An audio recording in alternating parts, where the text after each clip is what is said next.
you really check your herstory and yourself. Stop playing politics with my Punanny. Stop playing politics with my Punanny. Hey, hey, hey, Republicans. I see you called on your fellow man. All dicks and no nuts. Then you rush to call me a slut. I'm standing up for what is mine.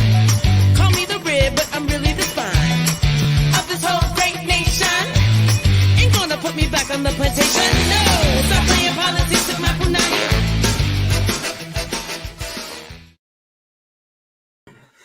Hello!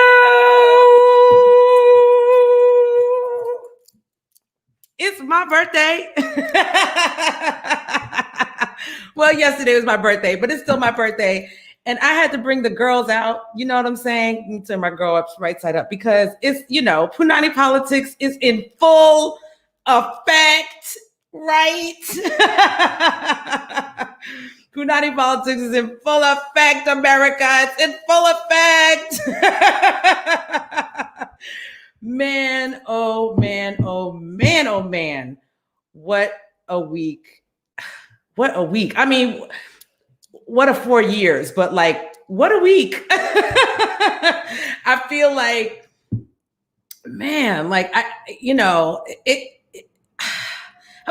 okay, I'm just going to speak for myself, right? Because this week, we're at Sunday. On Monday, I was right here. I had a show. I was here with Sandra, and we were talking about, what was going to happen the next day or the possibilities of what was going to happen, in terms of people going to vote, and Sandra's in Amsterdam. So that was a whole other thing because, it's like when you're overseas, it's just like you're just really watching and waiting. Even, more so. I don't want to say more so, but, it's very stressful. But here we were talking about it all. And, Tuesday I worked the polls, which was really amazing. I have to say, like, even though they prepared, I think it was like this in a lot of places, but they were preparing for long lines and all, but really the long lines in New York happened in early voting. So, I voted early. I waited like 2.5 hours online for early voting, as did a lot of other people or longer. And some people, went in, went out.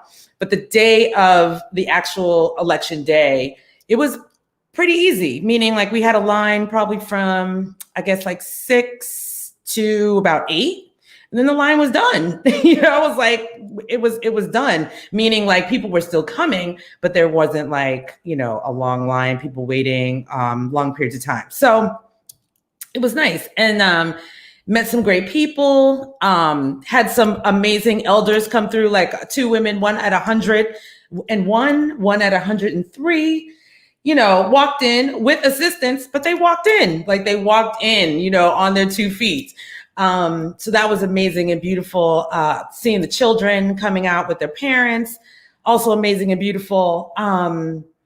I can't even, it was a lovely day, quite honestly, even though I know folks are really stressed, wondering what was going to be on the other side of it all. And I know that New York is not necessarily a state that we worry about in terms of like, which way it's going to go, but it was still great. I met a lot of first-time voters, which was also amazing. And, really just talking to people about the fact that you're a first-time voter doesn't mean that like everything stops here. The buck doesn't stop after the vote. And, it's like really you have to start, going. I mean, after the vote, that's when the work really starts. You know what I'm saying? So kudos to everybody who exercised their right to vote.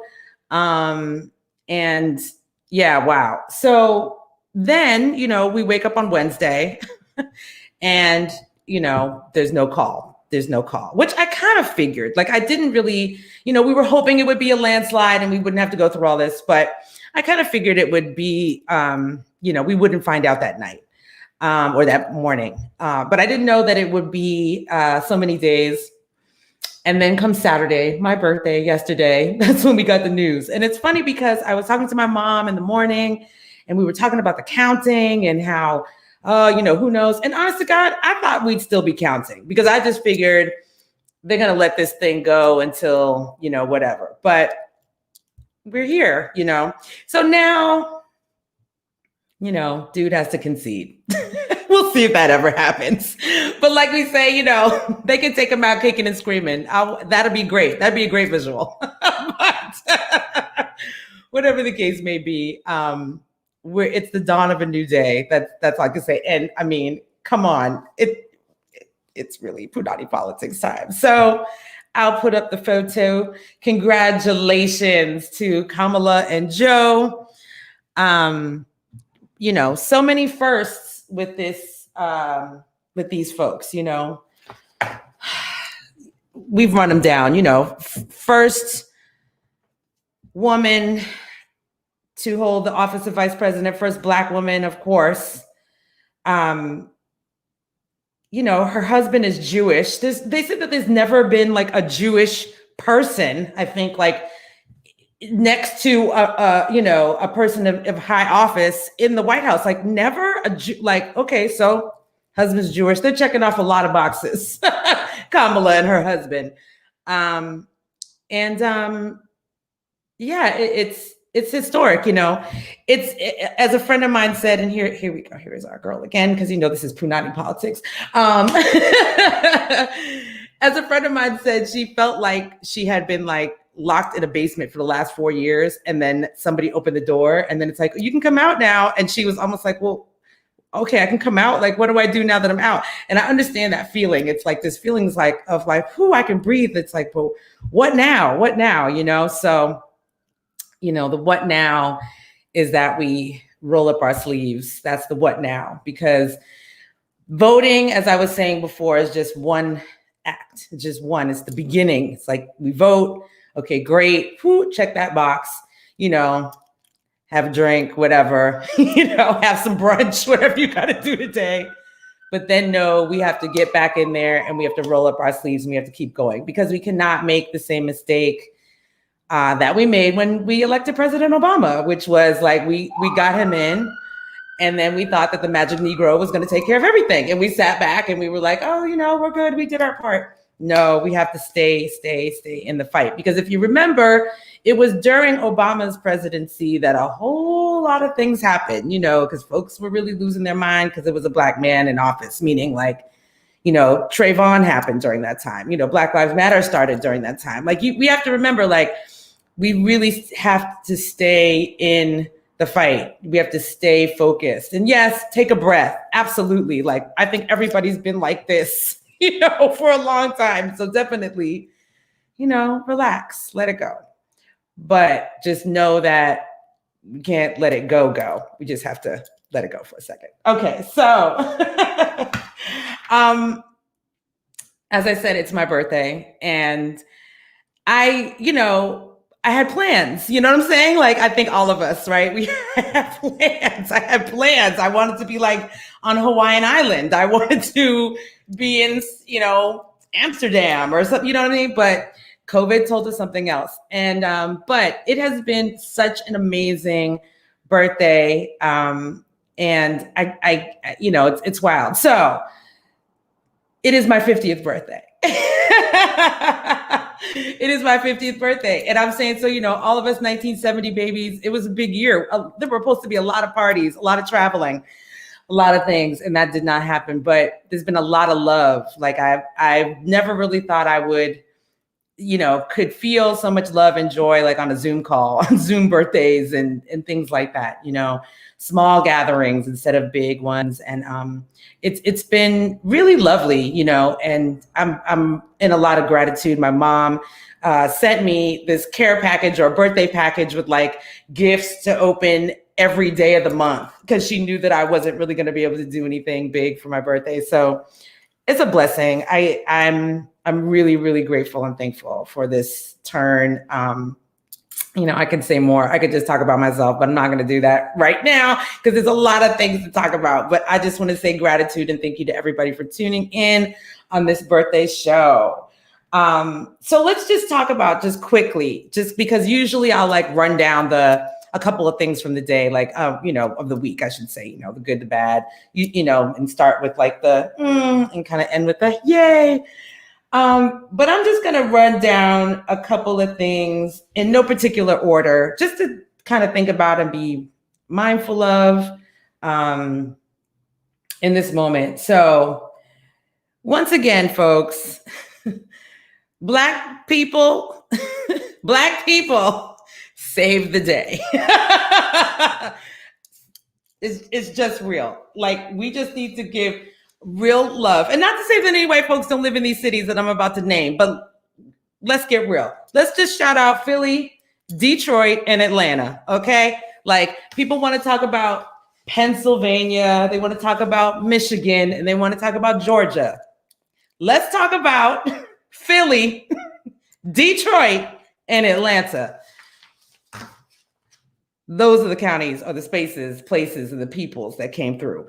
So I'm giving them all kind of love right now. You know what I'm saying? Because real talk, when we talk about voter suppression, it is those places and those spaces and those people that are most likely, you know, or just, yes, going to be, you know, the people that are victims of voter suppression. So big up to folks for coming out and really making it so like that was not going to be the case. Mail-in ballots, winning. So give thanks to those places. Another thing that was pointed out or I was reading and really thinking about. So 2016, what was the big news, you know, in terms of like when 45 won, right?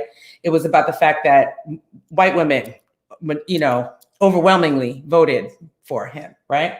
So in 2016, it was 52%. In 2020, it's 55%. So just one to grow on. So I'm not sure what that is. Like I've been baffled by that. You know, I mean, I know some people say, you know, people are just choosing their whiteness over their womanhood. And I'm just like, okay, I guess, you know, but it's something. I think that's a conversation that like white women need to have with each other because I don't really understand. And I don't know, like it's for me too, but it's something. It's something. But first-time voters, I think they said that, you know, this was the most people, I think, in the history of America that ever voted in an election. Wow. So, yeah, a lot of first-time voters. You know, of course, we are all out here bigging up Stacey Abrams and Latasha Brown. I hope I'm saying her name right, but they were really instrumental in getting people out, making sure that things were fair. You know, of course, Stacey with her organization fairfight.org. So, you know, big up to everybody really who was on the ground during these elections, getting people registered and making sure people got to the polls. Big up to everybody that waited in long lines, you know, and like had their, you know, concert chairs and coolers and, you know, all those things. So big up to everybody that did that. Now, as I was going to say, you know, the vote is one thing, but now we're in this march to January 20th. So let's just stay vigilant, everybody. You know, keep those candles burning on your altars. You know what I'm saying? Keep, you know, talking with the ancestors and all that stuff, because we still have to get into 2021. So, yeah, just stay vigilant. Just stay up, as they would say. Oh, something that was pointed out, and I think it's worth noting again, is that Kamala, who is now our VP-elect, is an alumni of Howard University. Not Harvard University, Howard University, okay? So, you know, that really is saying something too, because as we know, every president, vice president, whatever, they have come from an Ivy League background. Well, with the exception of this last dude, you know what I'm saying? But have come from an Ivy League background. There's been a very specific, you know, thing that you had to be. And graduating from an HBCU was not one of those things. So big up to Kamala, to Howard U. You know, we've always known that Howard was a stellar university, but now the world knows about Howard University being a stellar university. We know this. So I just have to mention that because that is a first as well. Like I said, Kamala, she's checking a lot of first boxes with her win. And I would be remiss if I didn't mention that 6 Native American and Native Hawaiian folks were elected to the House of Representatives this Tuesday, which is a record-breaking number. So, like, it's about time. It's about time. And we're not going back. And I think that I need to make that clear too, because a lot of folks talk about, oh, we can get back to normal. And I'm like, some things back there weren't normal for everybody. We ain't going back. We ain't going back. Everything needs to be going forward. So I'm just like, yeah, I understand, we want to rest and we want to like take a break and it's been hard. I'm like, yeah, but like I said, have a glass of wine, go to brunch, do what you got to do, but just get ready. Stay ready, as they say, stay ready. And I just want to say congratulations to everybody, who, I think I might have said it, but just everybody who worked on this campaign. Oh, I'm going to shout out my girl, Corinne Jean-Pierre, because Corinne is Kamala's chief of staff. And I don't know, I'm going to assume she's going to remain the chief of staff, but Corinne is somebody that I've known for a long time and has always been doing this work of the people. I remember when she started in the Obama campaign and, has just moved through. She was I believe she was the head of communications for MoveOn.org. And I'm really proud of Corinne. I'm really, really proud of her. Like, what an awesome job, she did. So I am really excited about that. Okay. Now, what is happening on my birthday show? I'm so excited to have Nona Hendryx and Sarah Dash on the show. Yay! Oh my goodness. Listen, I know that like I've known these women for a long time, but listen, it's always humbling and a pleasure and an honor to have them in the room. And so I'm just super, super excited about bringing them on, and they will be coming on momentarily. But of course, as I do every week, I start off with the moon forecast.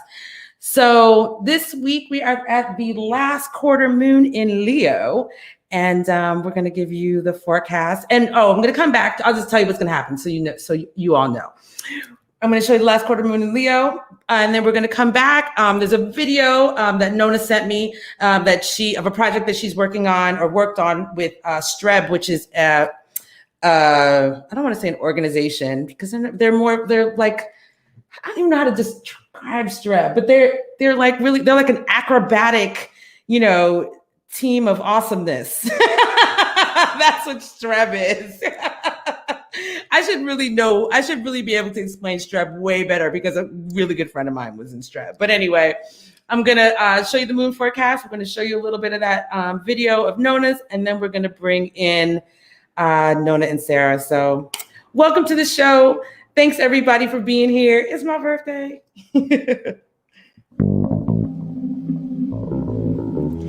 As tonight's moon in Leo makes its closing square to the Scorpio sun, also known as the last quarter moon phase, we may have the feeling that time is accelerating. Here in the Northern Hemisphere, the daylight hours are diminished, giving way to longer nights, perfect for deep exploration of the shadowy corners of our collective psyche. Earlier this week, Mercury turned direct on election morning, squaring Saturn in Capricorn on the way to the station, and one final time for 2020 in the early minutes of his forward motion. Earthly tensions and frustrations surrounding matters of communication and events and plans not unfolding smoothly can be attributed to the changing of gears of Mercury with the safety lock of Saturn firmly in place. We can all attest to having been forced to wait patiently in one way or another. Under tonight's Leo moon, we may finally feel a shift in energy as Mercury begins to pick up speed, moving on its direct course to Scorpio. The closing square of the lunar cycle, or any planetary cycle, is a point of crisis in consciousness, a turning point in which decisions must be made concerning the metaphysical or mental constructs. This may be a pivotal moment in which we decide whether to give up or move ahead wholeheartedly. Leo is a sign of warm fuzziness and wants to see us strutting our stuff heroically, So this moon may shine a light on that which encourages us, giving us the strength to push through the rapidly changing cosmic terrain. By the time this lunation completes upon the new moon in Scorpio, Mars will have turned direct and things will really begin to feel as if they are moving along past the point of no return. Later in November, Jupiter will meet up with Pluto one final time before leaving the sign of Capricorn, en route to a grand conjunction with Saturn in Aquarius, which closes out what has been one of the most intense years in living memory for most people, and indeed heralds the end of an era.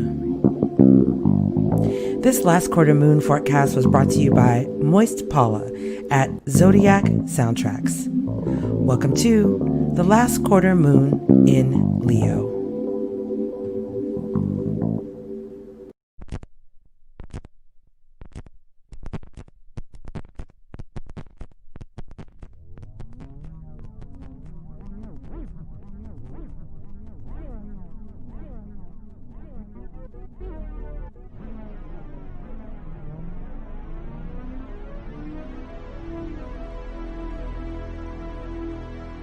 Gravity. Karma. Gravity. Karma.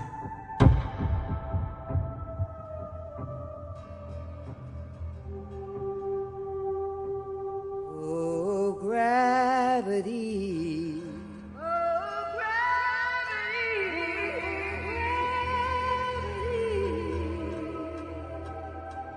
Oh, gravity.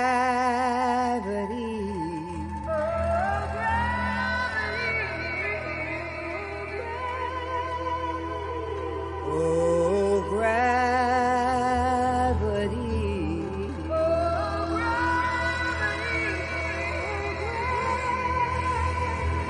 Watching David bring down a Goliath who built a wall of bigotry, greed, and hate. His arrogance and ignorance, his hypocrisy, bringing him down under his own weight. A butterfly's wings of justice, the smallest stone of truth, turned a ripple to a wave of questions that in time humbled the bulletproof. A lightning crack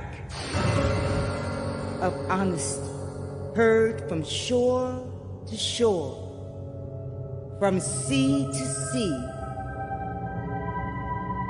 A shining city on the hill, light of justice.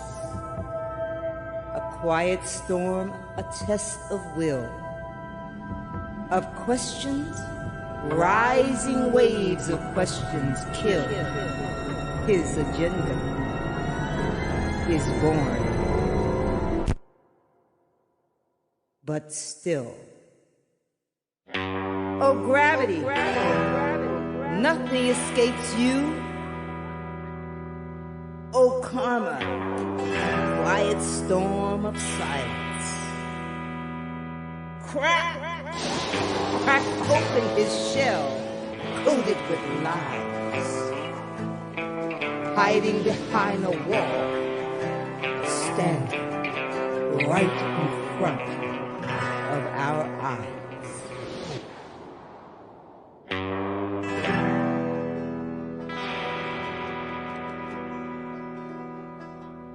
Oh, gravity.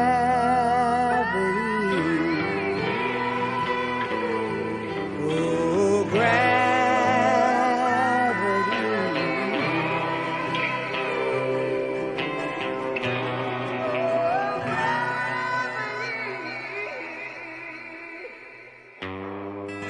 Oh, gravity. Yes. And with that, I would like to welcome to the show Nona Hendryx. Hello. Yay! I should say welcome to the stage. I always welcome to the people to the stage because we're not, Happy birthday. Happy birthday. exactly. Yay. Happy birthday to you. Thank you so much. Thank Yeah. you for sharing this day with me. Well, I had George Clinton for my birthday. Oh, So that's right. I watched. Yes. yes. So, it's nice to celebrate your birthday. Yeah, thank you so much. I'm Thank you. hoping that Sarah can join us. She's having some technical challenges, Okay. but we're gonna, stay prayerful Yeah. and Hopefully, hopefully she'll be able to join us. But yes. tell us about gravity, just since we started there, because I know it has a lot to do with, the dude that's on his way out. Well, that's a thing that he doesn't believe in, i.e., science, physics. What Mm, goes up must come down. There is that law. And that's what gravity is putting out, that energy and understanding that, there are certain things, far as we know now, that are inescapable. They are the laws of the universe. right. And part of what his behavior, his actions have been against the laws of the universe, against the laws of nature, against the laws, and so I wrote this, and I was working with a friend, Stephen Weber, who was at Berklee College of Music. He was the head of the school in Valencia, and when I would go to Valencia to work with Berklee as my ambassador ship with Berklee, Stephen and I would talk about being creative, and we did a performance there. And then he is now the head of Berklee NYC, because there's now a Berklee Hmm. in New York, which will be open. Oh, Yeah, be opening should be open by the end of the year. wow. Okay. Yeah. COVID kind of knocked it off of his schedule, but I think probably end of December, beginning of January, Berkeley, New York will be open. And so Wow. Stephen and I continued to work on this music, and he's better known as Dr. Scratch. You didn't get to that section of it because it goes into this scratch kind of hip hop Okay. happens. And Okay. uh, but I wanted to, besides, I did another song with another friend called Need a Leader, Mm-hmm. and I put that out. And then I also did something called This Is Why I Vote. And Right. that's another video. So I started making these videos at home Yeah. to, you know, because I was home.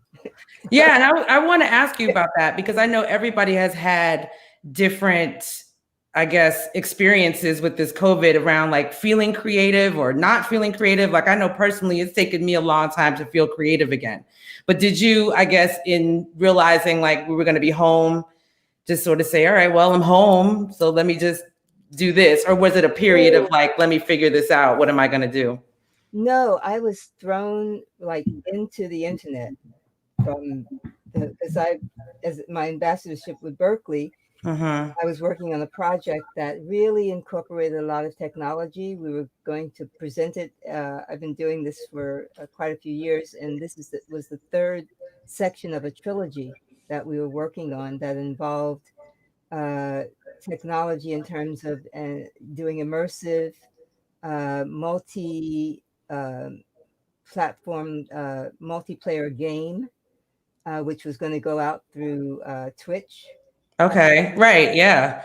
Yeah, and also working with another artist who was in Amsterdam who came over to work with us, and she is one of the main artists working with the Mew gloves by Imogene Heap.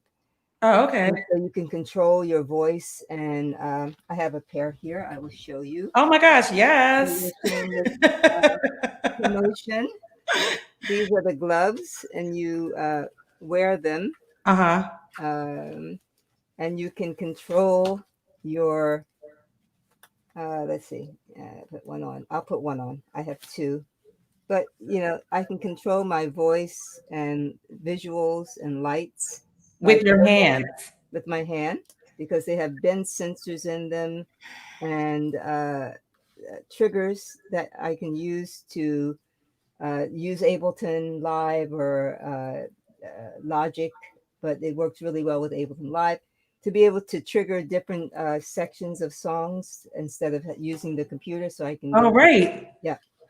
Okay, so I have to ask you, Nona, because So yeah, I wasn't just sitting at home and went like, oh, what am I going to do? What am I going to? No, I was thrown into a month with March to May, prepping this project called Dream Machine. And the Dream Wow. Machine, you enter in a space, you drop into another world, you follow this character called Newbie through this world, through different rooms, and you end up in the last room, which is the Crown, which is a virtual performance space. So wow. And that's all. Okay. Is that the project that's on Twitch?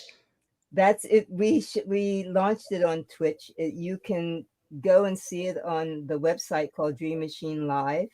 Okay. I'm going to write that down because I'm going to add it to so people can find it later. Yeah. Okay. And you can see what the project is about. You cannot play the game. We have to be running the game for you to play it. Okay, got it. Yeah, yeah. But people can at least see it and see like the graphics and all that kind of stuff. Yeah, exactly. Okay, so I'm gonna go back and ask again because like I'm a self-proclaimed technophobe. Like I do things technically, but I always think my computer's gonna blow up or like something crazy is gonna happen. But I have just, as long as I've known you, you've always been very forward in the tech. You know what I'm saying? So what is that something that you've always been like? Have you always been that way? Just always sort of like, what, this is what's new. I'm gonna see what it is and try and work with it. Well, yes, because I've been around long enough to have been a part of kind of the first tech. Right. Right. I had like an Atari 2 and Atari, and I had Apple 2. Right. And before that, I had, like that keyboard that had like a couple beats on it, and a bar that you could click, and it would play a samba, and it would play. Right. Yes. Like the Casios. Yeah. The Casio had like 3 beats. This is before Casio. Oh, okay. This is like the first one of those kind of keyboards. It was so tacky. It was so bad. And, and then came things like sequential circuits where you could have, this is pre-MIDI.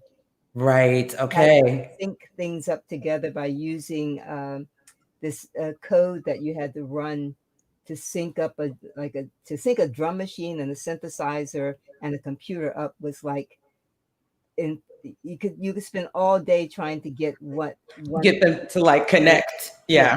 Mm-hmm. But if you didn't do what you were doing then to record that to tape, not into your computer because you didn't have a computer, right? Onto tape. Right. If you didn't capture what you had come up with when that was synced, that was it. You were never going to have that again. Yeah. Was not going to have. You'd have any way of saving anything. Right. It kind of reminds me of the early days of the internet where like coding, if you had one thing wrong, nothing's coming out. I had this, I still have it. I had this way of what is it called? No, when you're creating a sequence, you could not loop.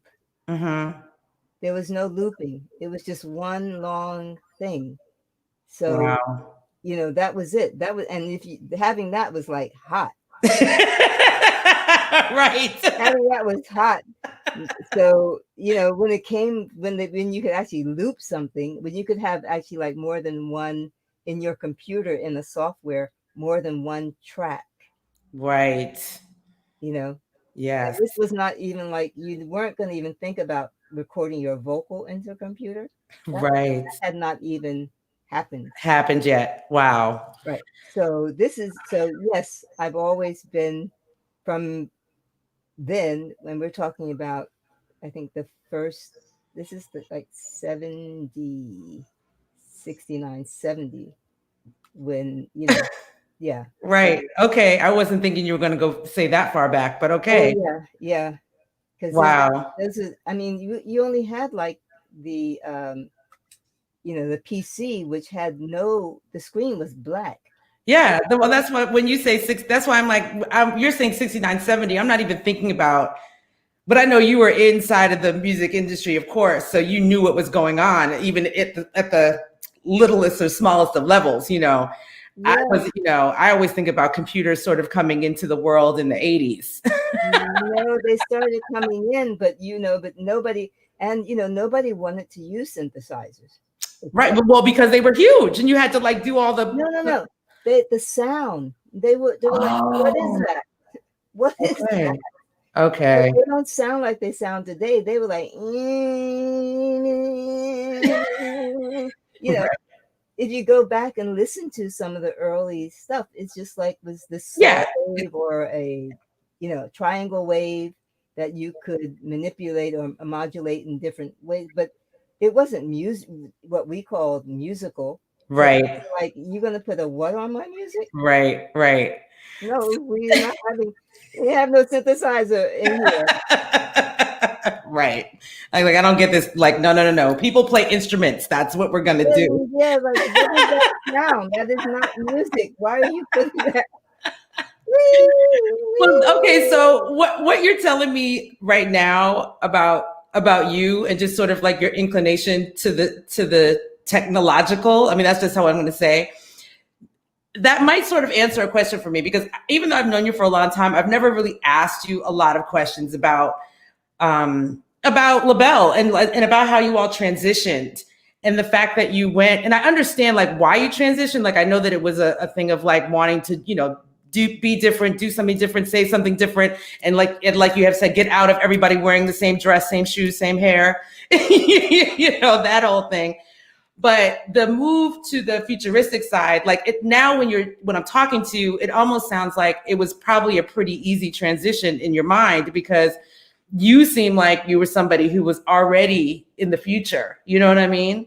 But maybe tell me, was it a challenge to think about shifting your image at that time in that way? Or was it really like, no, let's go? It wasn't a challenge, and we didn't really think about like, hey, let's, we were offered the opportunity to be more of a band, through Vicky Wickham and Chris Stamp and Chris and Kit Lambert, who managed and the Who and signed Jimmy to Track Records. So they were a part of the British invasion. Right. Was much more about bands and creating your own music and being more, if you think about the Who, Tommy and Pete Townsend, Pete was influenced by Kit and using that synthesizer on the beginning of yeah right. Yeah, they people were experimenting more from a lot of the British bands with more technology, more synthesizers, and even going from using multi-track machines to record, going from, I guess, 2-track to 4-track to 12 tracks or 8 tracks. That was like major, huge. Yeah. Right? Yeah. So everything wasn't like, all the vocals on the left, all the music on the right. So it wasn't something that we sat down and thought like, oh, we should do this to become that. It's just that the influences, the people around us, who we were a part of, who I was a part of being in New York. A lot of the musicians and artists here were also, we had the influence from the West Coast, with, the bands from there with Sly and the Family Stone, and so it was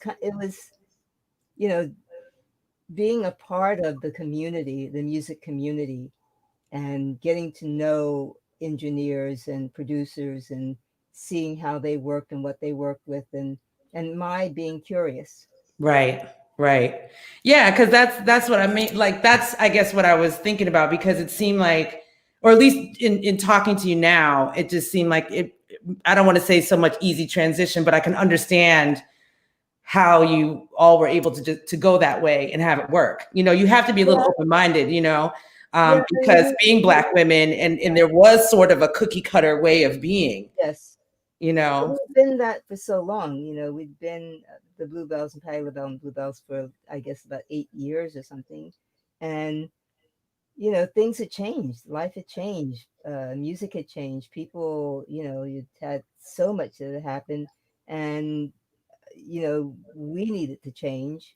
We didn't know exactly how. We went through a period of like this, when you're making a change, you're trying things, you're not sure what you're going to become. yeah. Really, Larry Legaspi and the guys, a group of gay guys, basically saw us, came to all of our shows, and said to Vicky, basically, can we help them? Can we put some style on these girls, please? Can we help them because they need some help? And luckily, Vicky said yes, and that's where the whole sort of futuristic costume aspect came in. Well, it's funny because that in between time, I actually really appreciate that era of you all as well. There's like your performances on Soul are amazing. Like, you know, they feel. I mean, but that show in itself was just so brilliant and, you know, groundbreaking. Yeah. But those performances too, like, even though it's clear you all are in a transition, it still felt really great. I guess that's the best way I can describe it. Like, and I don't know what, of course, was happening with you all at that time, but you just, it still felt really wonderful. Yeah. It was. I mean, that was like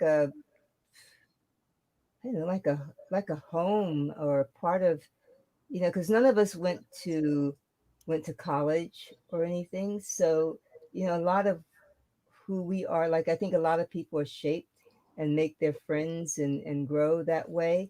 But we went on the road so early, you know, before any of us graduated from high school, that, you know, a lot of the people that we traveled with and that became our school and our education and our knowledge and our friends and people we're friends with to this day, because we spent that kind of time with each other at the Apollo Theater and the different theaters and traveling on the road. So that became our musical education. And then also, you know, living in New York during the, the late 60s and the 70s, it was such a rich time of music. There was so much music being made here. There was so many studios that, you know, session musicians who had been jazz musicians or still jazz musicians, but they were playing, you know, the great records that were made on Atlantic Records and Warner Brothers. And, you know, so it was a rich, rich community. And then there were also soul. There was soul. Right. And there was, you know, Alvin Ailey. There was, you know, Mary Baraka. There was just all of these amazing people. Nikki Giovanni. They all lived here. They all lived. Miles Davis lived 3 streets away from where I am now. Right. Simpson. They were. So you were in this. For me, I was in this community of people who were. A lot of them were like just like at the top of what they were doing, or really exploring. Right. You know. Just everything. And also, I don't know, there was just a very, very rich culture. Yeah, you know, it's funny. I mean, to, you know, read about it, hear about it, listen to the music of that time, it's always amazing to me. I think that's what made New York a place that I wanted to be, you know, a place that I wanted to come to, because it always had this feeling that, like, if you land here, you'll meet everybody somehow. And I think, you know, Greg Tate, you know, he has said to me, you know, when he went to Howard, he had met Sonia Sanchez when he was a student at Howard. And am I correct? Is it Sonia or was it Intozaki? I'm sorry if I'm saying the wrong person, but he met and I think it was Intozaki. Did Sonia come back? No, she's still trying to work it out. Okay. Yeah, she's still trying to work it out. Oh. But basically, he was, talking about wanting to become a writer, and she was talking about all the wonderful people in New York and all the things that they were doing. And he was like, yeah, but I'm going to go to New York, and how am I going to know all these people, and how, and she was like, well, if you do what you're supposed to do, they'll all be your friends. Yeah. And that is the truest thing I've ever experienced here in New York. I think it's really bizarre, when I think about sometimes, like and I've said this like to Vernon, I always think about being in college and how I watched Living Color on Saturday Night Live, they're big, and being in college and not knowing him and not knowing, and then come to New York and, several years down the line, we're friends. So it's like this really, it is a true thing. It's like, if you do what you're supposed to do, the people are going to show up. But that era that you talk about is so, it sticks out, I think, for a lot of us that are here, because it just is that moment where people talk about it. It's like, yeah, there was a club over here, there's a studio over there was, these people over here, everybody was living in one place, or in the same neighborhood. I know that, you're the Upper West Side was like such a vibrant, people were there doing their thing. And yeah, that's what made New York sort of very attractive. I think it's had different periods, like the Harlem Renaissance period and the additional period in the early 60s as well, and also, before that, I think it was like the doo-wop period coming out, a lot of groups coming out of Brooklyn, and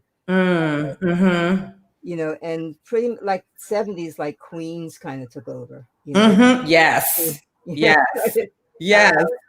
And it's so New York, it's gone through these different times that were very high, the intense creativity that was going on.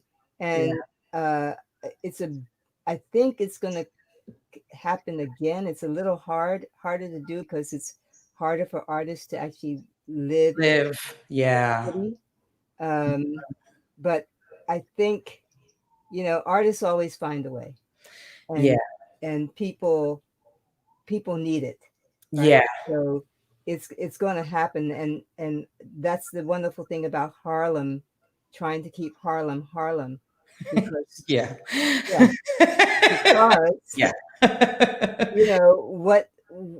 what is being germinated there now that's going to come out, and some of it is come out of this COVID virus period, is going to be, and it changes music.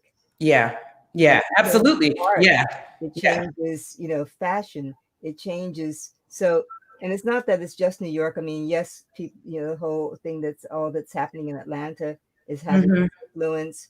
And at one point there was an LA influence, but New York has always, been this place where people come. Yeah, people come. I think it just will always have that mystique of like, you need to come here. It's the if you can make it there, you can make it anywhere, kind of. And that's true. Yeah, that is true. If you're behind can make it up in here, there's about to be some critical people. Word. Really critical, and in a way don't care, because there will be somebody else coming next week, or you will be leaving. Yeah. So it's not like they're not going to get too attached to you. Right. So they're just going to tell you like straight up, nope, that show ain't cooked yet. Work on that a little bit more up in your, spot over there, and then, come out and we'll give you another review. And when you're really happening, when you really got it together, New York will lift you up like, yes. Yeah. But until then, it's like, yes, just keep coming back. Yeah. Keep working. Because that was nice at home, but right. Right. See you next time, doll. Right. Yes, Oh my goodness. absolutely. Well, speaking of Harlem, I know you said that you're doing something at Harlem Stage on November 24th, or with Harlem No, Stage, I should say. no, it's December 7th and December Oh, 13th. my Yeah. fault. Okay, so that's the I'm month doing of I'm mention. doing Joe's Pub. I'm doing one of their first. Toshi did one of the first Yeah, that live was great. performances. Yeah, Yeah, and it's no audience. It's just the artist in the room using the entire room so you can be COVID safe. right. So I'm doing that with Mama Funk with the Okay. band on the 24th, just before your Thanksgiving dinner. Okay. A couple days. And then Uh-huh. Harlem Stage is December 7th and 14th. It's a two-part series on Afrofuturism. It's the final part of my artistic director year with Harlem Stage. And this Okay. last one is focused on women in Afrofuturism and speculative fiction. And Okay. first one will be with Alondra Nelson, Mm-hmm. one of the great writers, and basically, if you can say historian on Afrofuturism, you can. That would be how you would define her. She's written books, and we're going to talk about the African American women's contribution to speculative fiction, and there are a lot of women that I didn't know that I'm learning about. Mm-hmm. Going back to like the 1900s, Oh, okay. women who were writing that we didn't get to know about in the same way as we Wow. didn't know about the hidden figures, Right. Right. some other hidden figures. Were they writing like under different names, or they just were writing and not being known because they were Black women and nobody was really giving them? They were writing and not being known. Got it. It was couched sometimes in poetry.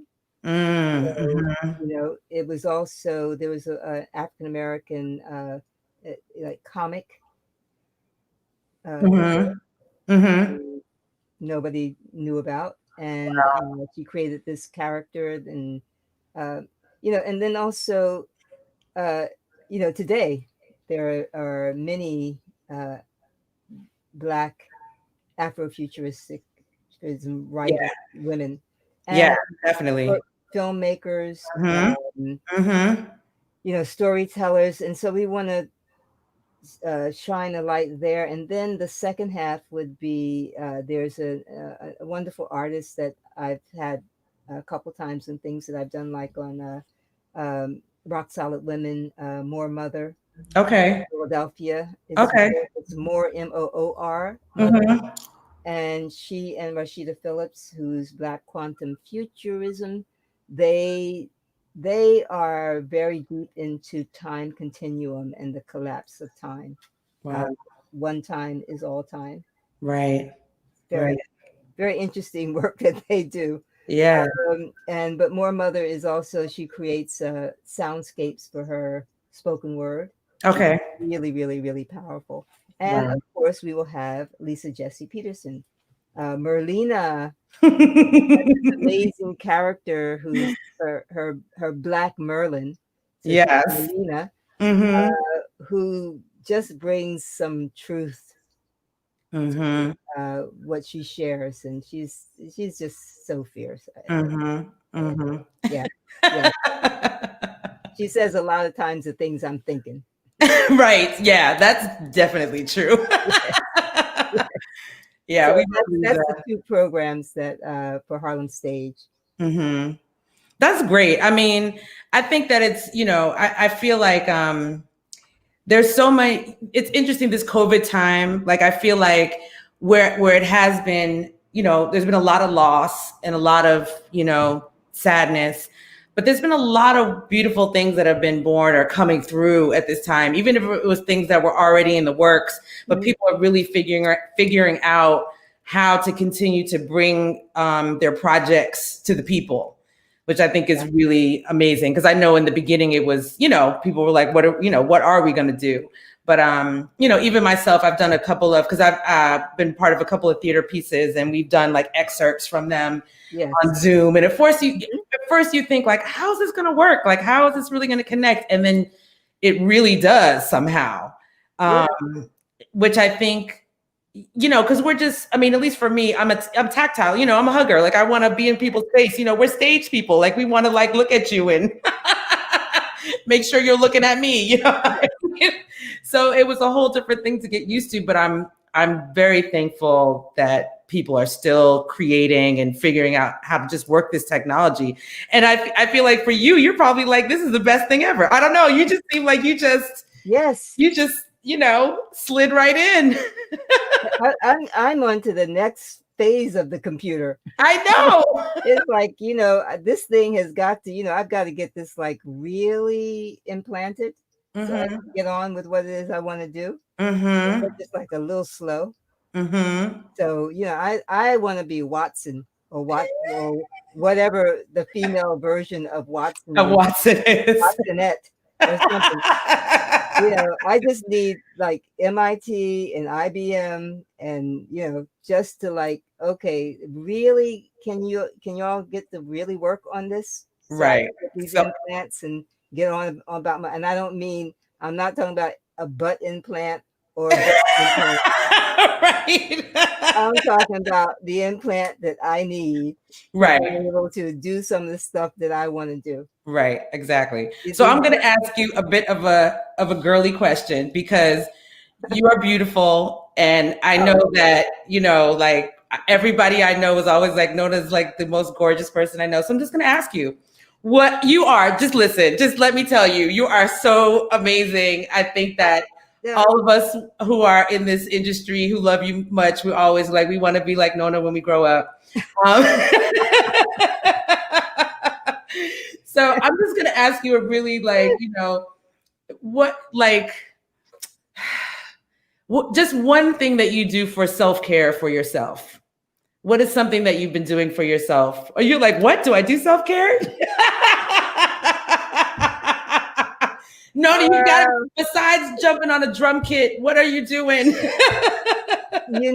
I put my gym membership on freeze. Yes. I was like, the virus don't care that I want to work out. The virus be like, yeah, come on. You won't have to work out soon if you come up in here. So, and I started out really good because I really became a gym rat. I went to the gym all the time, and not really so much for the physical results, but the mental. Because it was a time when I could actually, in working out, it's almost like cooking or sewing or, any of the things or doing music where you're engaged, but you're not really so much thinking about what you're doing. And so that's what the gym was for me. When I would be on the treadmill or a bike or whatever, I could really, separate myself from, I was present, but not. Yeah, it's like a zone. Yeah, exactly. So that, and what else? And during this COVID time, I've really been bad. Okay, what's your favorite COVID snack? Snickers. He said Snickers. Yes. Snickers. I make myself a really nice smoothie. Yeah. Every day from fresh, fruit, and I eat pretty well. I just I eat like maybe one meal a day. Okay. The rest of the day it's like a smoothie or some sort of some popcorn or something. Yeah. Because I'm not that interested in eating and food. It's not really big on my list of things to do. Right. And the other thing is, I don't know, I'm somewhat not human because I'm not really interested in sleep. So, I'm not really interested in sleep or eating. We sound like kindred spirits, Nona. They kind of get in the way of stuff. And so I think the other thing I'm breathing is really important to me. I think Okay, I'm going to ask because I'm a yogi. Conscious breathing or just the fact that you are alive? no, the fact that I'm alive first. Yes. But years ago, I started a practice, which is called the practice of no practice. So it becomes just the natural way of being, and that your breath, once you spend enough time doing it, it is something that is, that constantly it's almost feeding the brain, Yeah. the body. So that is the practice that I do, that I'm conscious of doing, that I think has an effect on the rest of me. That, Yeah. the air that I take in and the air that I put out are that is life. Yeah. Everything depends upon it. So that is my practice. It comes from meditation, but you know, I don't. But it is a living meditation. Yes. So that's what I do. Yes. I like that, and I feel like I want to end on that because that's what it's about. And I think that in these times where people have been very anxious and nervous, and breath is important, and especially conscious breathing. And a lot of us don't really know that we're often breathing very shallow. Yeah. And we're not taking in a full breath of air. So that conscious breathing, which people might think is not really a big deal, it really is. Like it can. Absolutely. Yeah. And it's probably one of the reasons why you don't necessarily need as much sleep as maybe somebody else does, because you are really using your entire life force, or you are taking it in and, generating it in that way. So it's because it slows down, the whole sort of physical being and existence, so that you're not burning energy in the same way as you would if you're taking these short, shallow breaths. And so I find it very, so I'm kind of in a meditative state at all times. And yeah. And there it is. Yeah. That's pretty much me.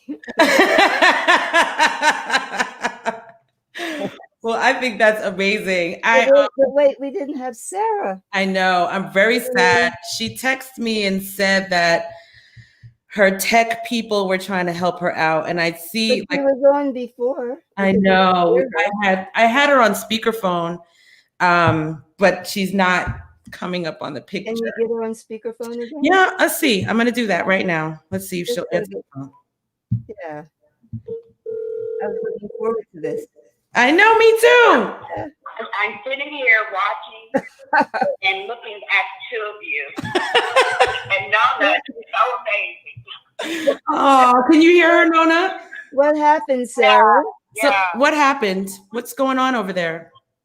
I don't know, Shelley. My system was working all day.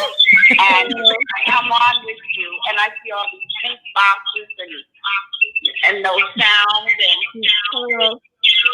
Oh, wait, you're echoing. You're echoing. She's echoing me. I'll turn it down here.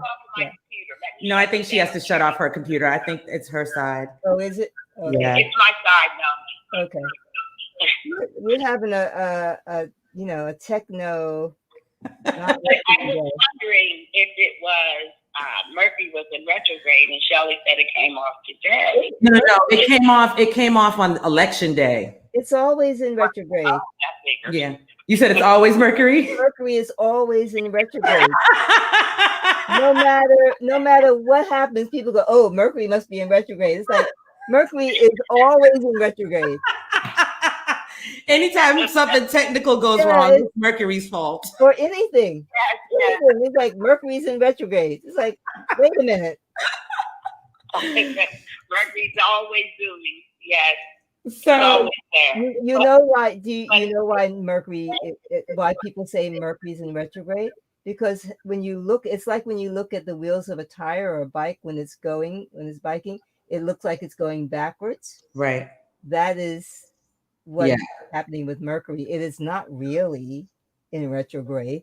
It's really doing its own thing, but we see it that way. It's like people.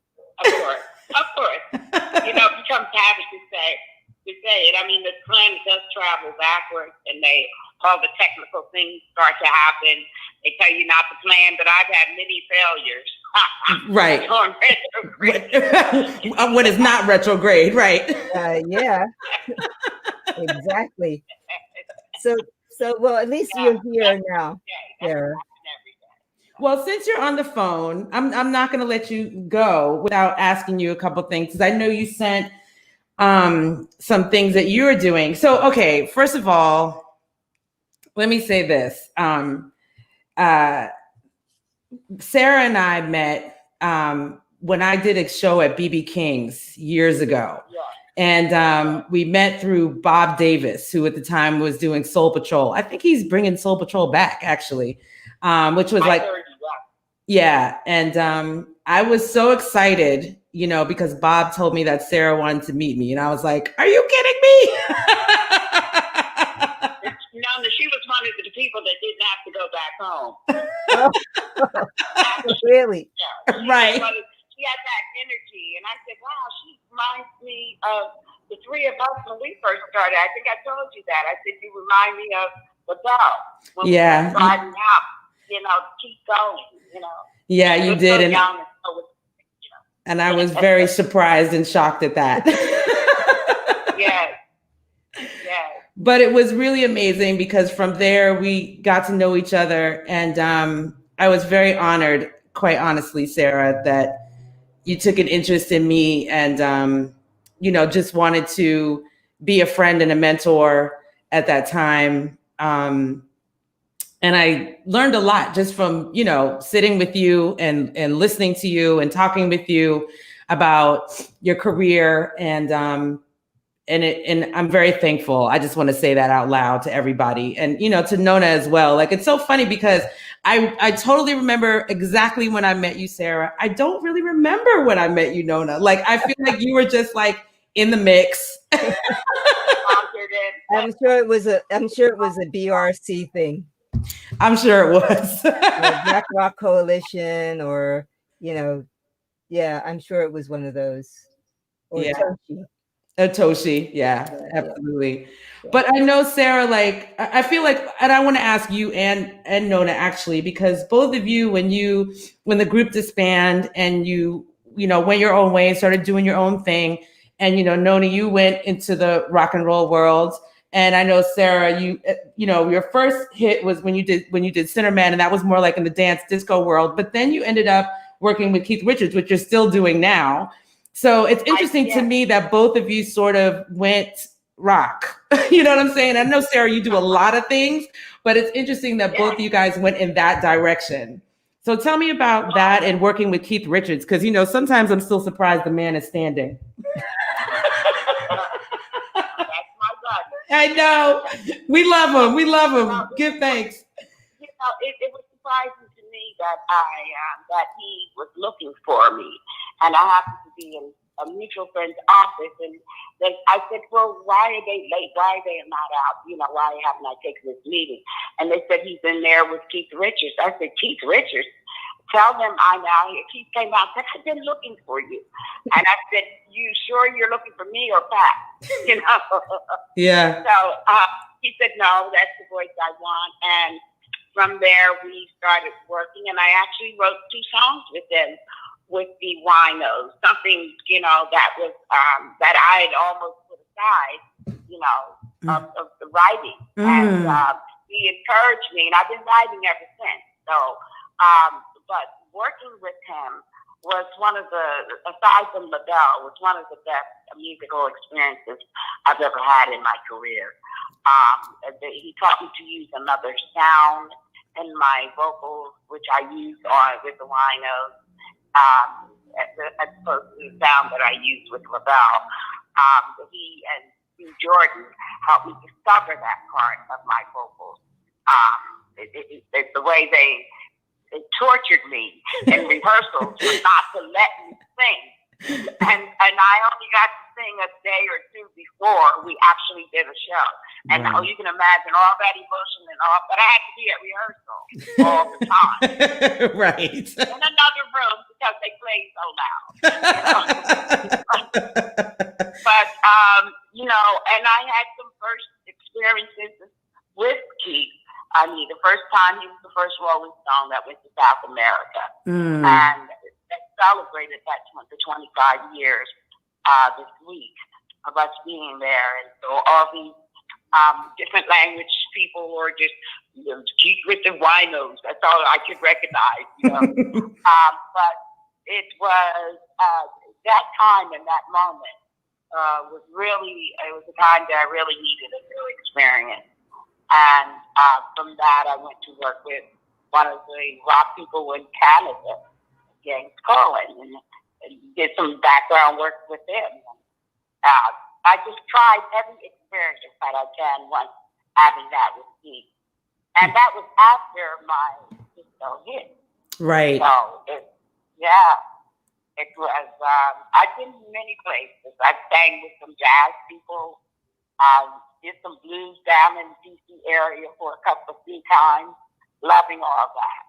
Yeah, I mean, I think when we met, I think you were, I want to say, because you were doing either some, like you said, either some jazz or blues stuff. I know that there was like some gospel stuff that was happening. Like, I feel like you have like really put your toe in a lot of things, in a lot of places.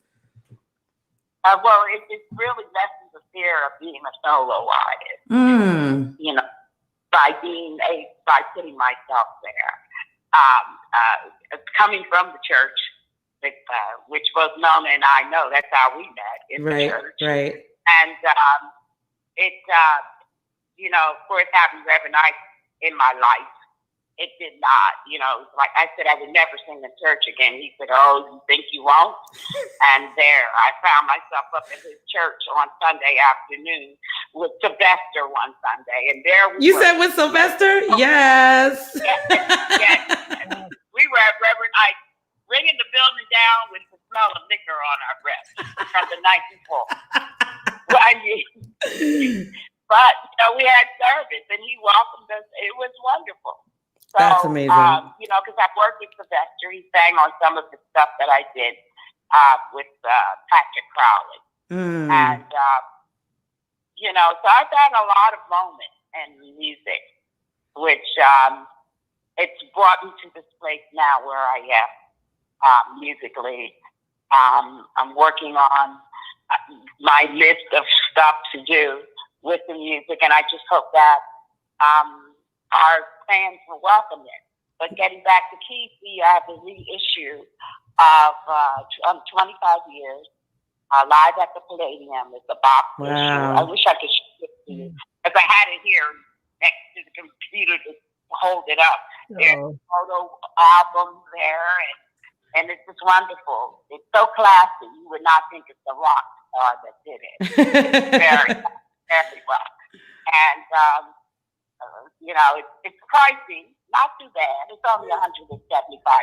That's all right. If things are like, if they're limited edition and, all that good stuff, And you want that. Right. But it's a beautiful piece of work. It really is. Well, if you send me, like, if you have photos of the artwork or something, I can always post it so people can see it. Okay. And we can figure that out, But I want to ask, since you talked about songwriting, and of course, Nona, you're awesome songwriter.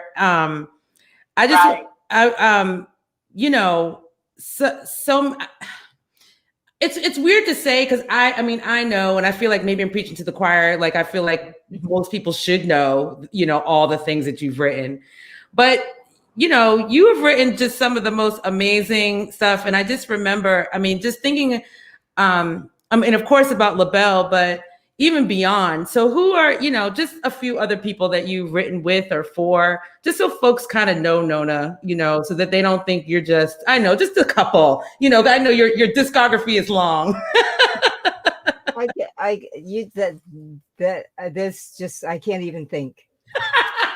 All right. So then I'm going to tell the people. It's Google Nona. Google Nona. Well, But mhm. we were very blessed to have the writers, Nona in our group, to be a writer in the thought process, in which she was evolving as a woman artist and coming from a place like Trenton. It's just wonderful to know that you had a mind like that in our group, and then, the helpful part was, Patty and I being able to interpret and bring it forth. But it starts there with the songwriting, with the thought. And she had the ability, Yeah, I feel like you were writing at that time, Nona, music that was really, as empowering for women, talking about subject matter that women really might not have been talking about on a record. I mean, like You Turn Me On, like that wasn't necessarily something that you're going to hear a lot of women talking about.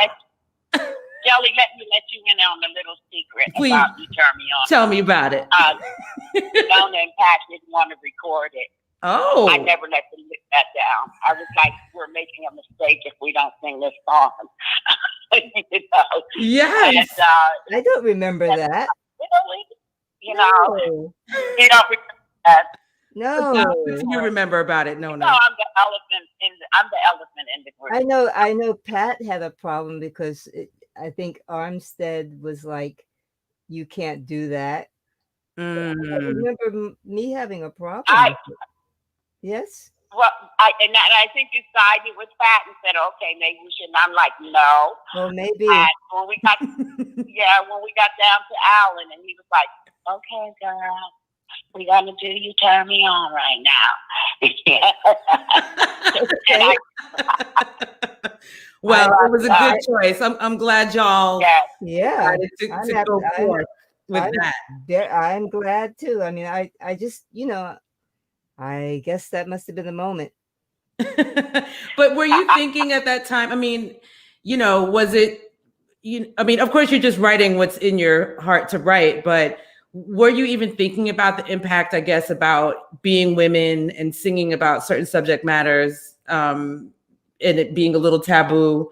Or was it just kind of like, nah, this is who we are and this is where we're going?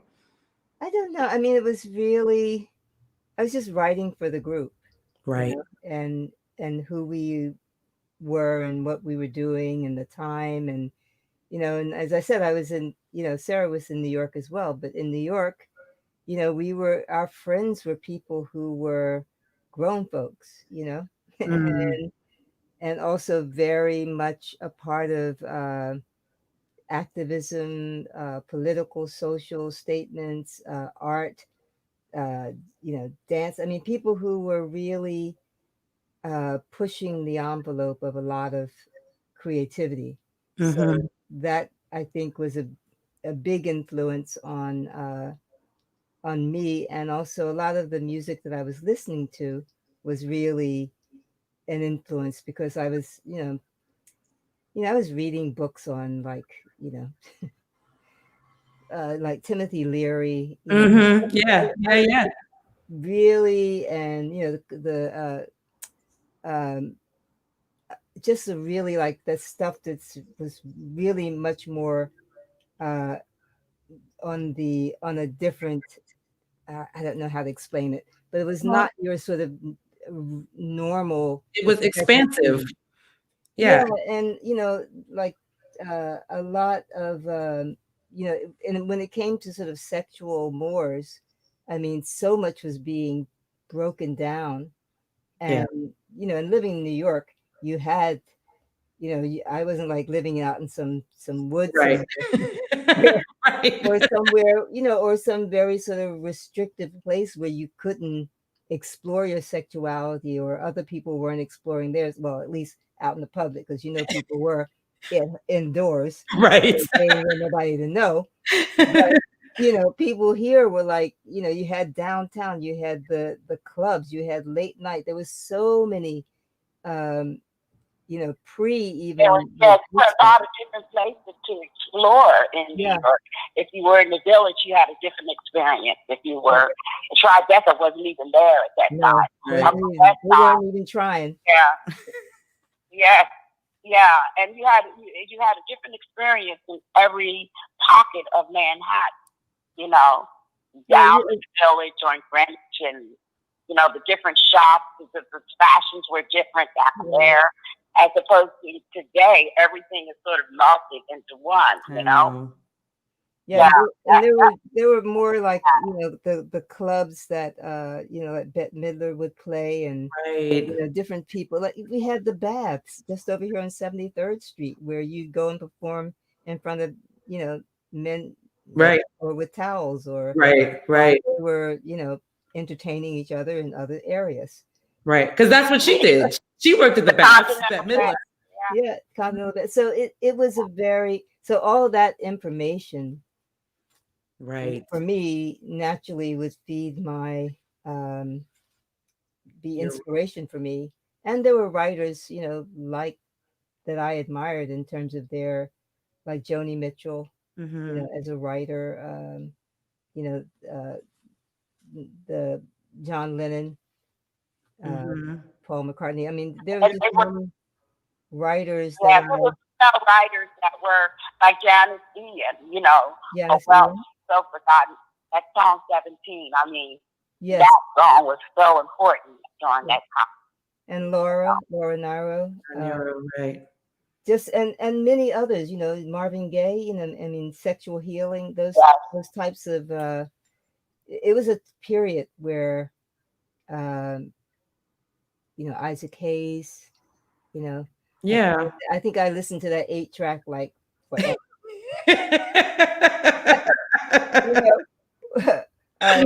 Walk, walk. Dun, dun, dun, dun, Yes. dun. That's the jam. I mean, those are the writers, Curtis Mayfield, all of the things that he wrote. These are the writers that I think for me influenced me. Yeah, it was such I mean, it's just interesting. Like you knew them, I listened to them. But it was all influential in the same kind of way. Like, obviously absolutely. Like you're in the moment, but it's, yeah, it was, New York. It wasn't just New York. New York was like sort of the kind of the center in a way, but if you are in this milieu or this sort of time, you are going to, if you're listening, if you're interested, if you are being creative, and you hear something like "Let's Get It On," right? You're going to want to, you go like, "Wow, how was that? Where did that come from?" Right. And, and what am I going to do? Right? Or what's the one that Curtis wrote from? Well, you also wrote "Going Down to My River." Oh, "Going Down to My River." Yes, I did. Yeah. Yes, I did. Yes. I mean, so and political statements. I was gonna say, and you also wrote "Who's Watching the Watcher," which is one of my faves, which sadly never seems to go out of style. No, the Watcher has only living in a city without a heart. Yeah. Yes. Man in a trench coat. Yes. The Watcher has to be watched all the time. All the time. Oh my goodness. Yes. Sarah, tell me if I'm wrong. I feel like you are sort of like continue to sort of almost be like an ambassador for Labelle, like making sure that people don't ever forget. Well, it's not. It's a funny thing. When they want to reach Nona or Pat, they somehow find me. And there's always something about people connecting me to the group all the time. And at one point I said to an agent friend of mine, I said, will they ever disconnect me from the group? Because it seems like I'm always pushing something for Labelle, and they don't realize that people call me You always say, "Can I get your girls back together? Girls should get back together." And it's like, but I am so proud of my life. And that has been a very important part of my life. I realized the importance of the work we did in the music industry, which most people won't allow themselves to say. We were innovative. We changed the way Black females perform on stage, particularly with their images.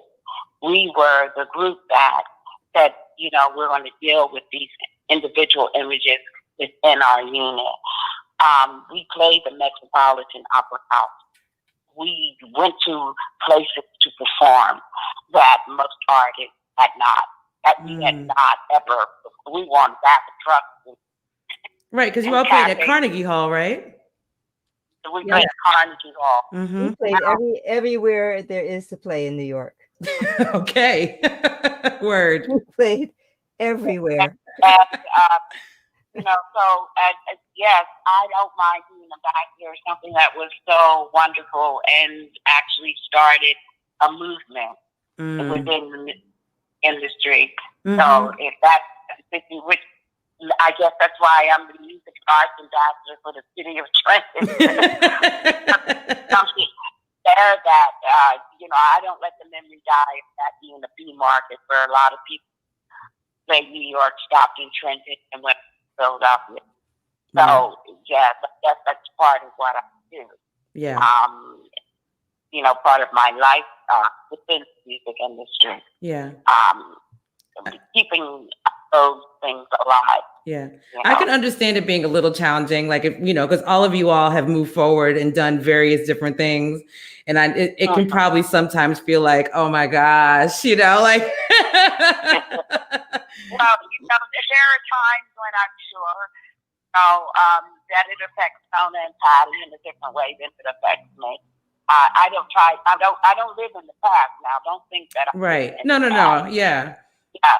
But I don't, because otherwise my waistline would be about 20 inches smaller.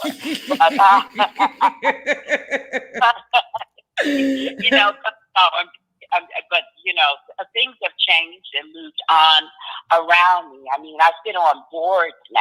Right. Yeah. Because you were doing stuff. I think one time I ran into you like at a NARIS event, and I've seen you all over the place there. Yes, and I'm a top lady, and I've been a governor for the Grammys. I've gotten involved in their board situation and separate committees. So I find myself doing that, and I become a chaplain, which is like, a spiritual person on top of, one day my nephew said, "You said a curse word." I said, "Well, darling, in the Bible, Peter didn't curse, he cussed. So when I have to say use profanity, it's my Peter spirit coming down on me." Okay. So, remember that, dog. When you have to go there, excuse me, but my Peter spirit is alive right now. Amen. Okay. But I'm writing my memoirs, and I'm going to be kind on it. And what was that? She said she's writing her memoirs and she's going to be kind, Nona. Well, both of you all were doing like one-woman shows at one time, right? I mean, you still are working yours, Nona. Me? Yeah. Weren't you doing a one-woman show? No? No. What do you mean? I thought one time when you were doing your residency at Joe's Pub, I thought one of those things was like I did Parallel Lives. That was on Billie Holiday and Edith Piaf. I didn't know. I don't know what I'm thinking. Maybe that's my wish. No. I'm not going there. That one woman show is still working. I mean, there's always something. The blessing is that I have musicians here, Trenton, that now I have my band. I have to travel to New York. I still have a music director, Tracy. But I have musicians and background singers all here with me, Right. which makes it a lot easier to be productive. And writing with a couple of the musicians, and they worked with me when I created the program for the College of New Jersey. We actually got someone to study the history of Trenton, New Jersey, called Trenton Makes Music, and that is part of their curriculum, which is something that I didn't plan on either. I did a seminar there speaking about what it is to be a woman in the music industry, and two professors approached me, and we developed this program for the school. Got it. And and when we were putting up the website, I ran into some intellectual problems, intellectual rights. So I decided to write a song, Trenton Makes Music, so they couldn't bother us. Okay. With that. Yes, I wrote the theme song, But it's a lot going on all the time. I know. I that's what I'm saying. I'm noticing you and Nona, y'all are busy. You might be more busy than me. My season is coming to a close next week. I need a moment. Oh, Yeah. Next week is my last show of the season. I'm gonna have Gina Breedlove on the show with me. Great. Yeah, and then I'm gonna take a little moment and come back in January. Great. When we're taking that dude off in handcuffs. I'll be back. Yeah. Now, that's going to be a popcorn moment. Heck yeah. Yes. Absolutely. Yeah. Oh my goodness. Well, I'm actually gonna wrap it up. Oh my gosh. I'm so thankful I got you on the phone, Sarah. At least you could be with us this way. I'm very grateful. Thank you for saying that, Nona. Like, call her up. I know. I was like, well, it's so amazing too. I said I'm going to put on a special necklace for Shelley's birthday. But you can send her a picture. Try to do this right, Nona. Yeah, well, we're gonna figure out this video thing. So at least me and you off this, we can talk to each other and see your face, because it's been a long time. Yeah. Fantastic. I'm gonna go have my one meal of the day. Yeah, I'm letting y'all go. I really love and appreciate you both. Keep going. And I'll see you soon. Thank you so much. Happy birthday. See you guys. All right. Bye, Sarah. Work on the computer. What? I don't know. What'd you say? I have to get to work on these computers. Oh, on the computers. Okay. We're going to get our right. together. Okay. Bye, Nona. Love you. Bye. Thank you. Yep. Love you too. Thank you. Bye. Bye, Sarah. Hi, Sally. Love you. What? Oh my gosh, don't go anywhere. Don't go anywhere. I know we've been on here a long time, but I have just a couple more things to share with you before we go. One more time, just so much gratitude to Nona Hendryx and Sarah Dash for being on the show with me. Oh my God, thank you all for tuning in. I haven't even really looked at the comments. I see so many things, and I'm really thankful for y'all for being here. I just want to say quickly, as I close, usually I will honor a fallen sister, Black woman who's been lost to, killed by the police or, killed due to misogyny, homophobia, transphobia. But today, because it's, it's Punanny Day. It's Punanny Day. I'm just going to say that's what it is. It's my birthday. But I wanted to honor, the Black women who have, been out here doing all kind of work. Honestly, this video could have went on. I have a song called Black Girls. Some of y'all know, some of y'all don't. But if you're not sure, I have a song called Black Girls. And I decided that I was going to take my song Black Girls and make a little video just honoring Black women of various different walks of life, political activism, music, kind of all those things kind of go together. And yes, every Black woman is not in here. Like, I know somebody's going to call me or text me and be like, so-and-so, you didn't put so-and-so in. I couldn't put everybody in. The song would be like an hour and a half long. It would be as long as our last interview, you know what I'm saying, to get everybody in. But I just wanted to do that and honor them. And then I'm also just going to play a little bit of Labelle doing Can I Speak to You Before I Go to Hollywood? Just a little bit. It's not going to be the whole song. It's really going to be mostly the Nona and Sarah section because they were the my guests on the show today. And I think that's going to be a wrap. I think that's going to be the end of the show. So you might not see my face anymore after these videos roll. So I just want to really just say thank you to everybody. If you're watching and you gave me a birthday shout out on Facebook or you know, on Instagram or Twitter, I really am thankful. If you text me, if you know me like that, I thank you. If you know me on LinkedIn, you hit me there, I thank you. If you sent me an email, if you left me a voicemail, I thank you. I feel really honored. I don't want to say honored, but I feel thankful. I'm in a lot of gratitude, you know, to make it to this point in my life and be healthy and, you know, joyful, because a lot of us, you know, I have some other folks in my life that did not make it here with me, at least in the physical. So I am grateful to be here with you in the physical. And as my grandfather always says, it's better to be seen than viewed. So that's what it is. It's better to be seen than viewed.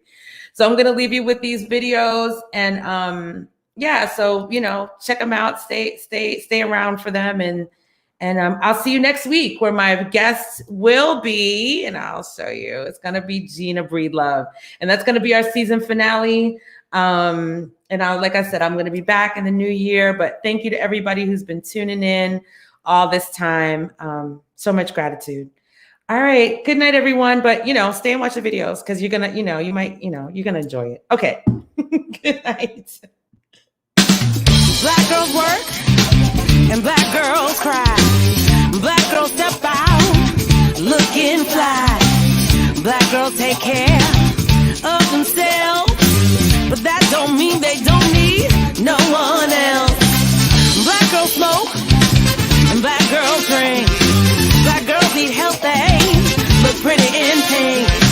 Some boys say black girls are too much pain, but don't they love you through your fire and rain? So don't be afraid of the black girl. Can a girl catch a break? Don't be intimidated.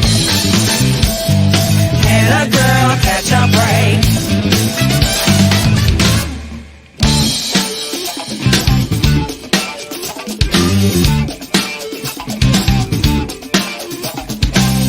Black girl cook and black girls clean. Black girls got style, be looking mean. Black girl doctor and black girl shout, cause if you trip you know they'll cuss you out. Black girl party, some are a hot mess, but when they need to they'll get down to business. Black girls got power, body and soul.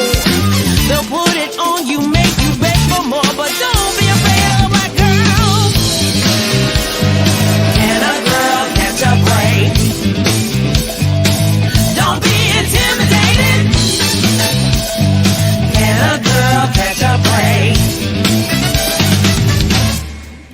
Black girls rock and black girls roll. Black girls funk and black girls soul. Black girls dance and black girls folk. They sing so lovely and it ain't no joke. Black girls write and black girls play. Black girls chop on and make their guitar sing. Black girls got fire, make you believe that black girl magic, it will set you free. So don't be afraid of a black girl. Can a girl catch a break? Don't be intimidated. Can a girl catch a break? Don't be intimidated. Oh, no, no, no, no, no.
the writer of most of our songs that you might hear us do. And for the exception of one song on our new album, Phoenix, they're all written by this lady here, Nona Hendryx, the lady with the white and silver. And Miss Silverthroat, I know you've been hearing it, is Sarah Dash with the red dress on.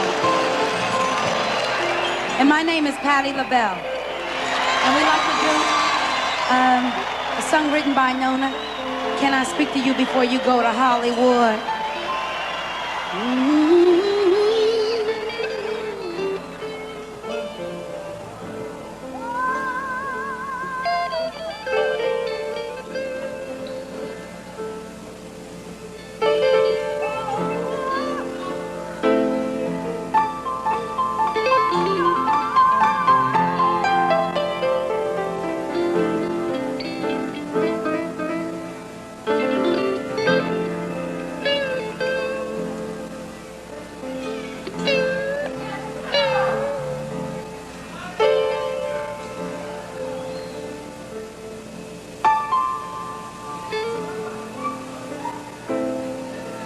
Have you got a minute, my friend? Thought I'd drop in, say a word or two to you. It won't take long, soon you'll be gone.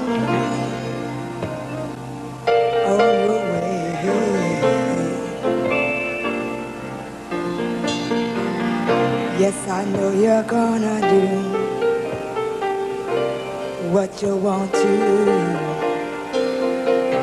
Anyway,